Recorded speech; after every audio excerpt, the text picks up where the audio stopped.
আমরা বাপ্পু আটরাম হেরান হয়ে গেছি। ওই দেখুন আমরা রে ভাবি আনবাড়ি যাইরাম আনবাড়িও পাহাড় ওই ভিতরে নেট নাই।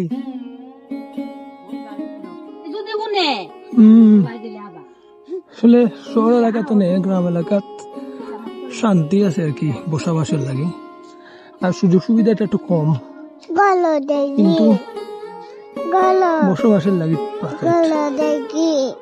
কি যে বাচ্চাদের লেখাপড়া একটু দূরে গিয়ে করানি লাগে। তারপরে কারেন্টের একটু ঝামেলা করে, নেটওয়ার্ক থাকে না।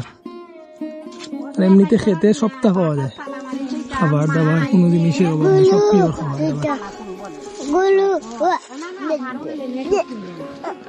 নেটেরই একটু প্রবলেম আর বিদ্যুতের সমস্যা, আর এমনিতে ঠিক আছে সব।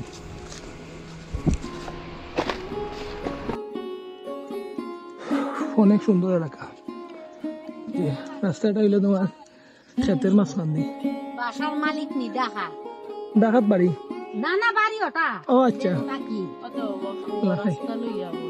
রাস্তা এই রাস্তাটা একসময় বড় হইব, বর্তমানে ছোট।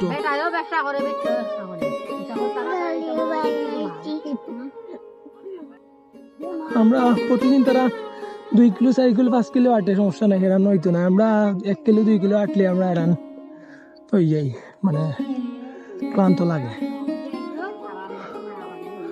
পাহাড়ি এলাকা আমাকে সবসময় হাঁটা চলা করে, সবসময়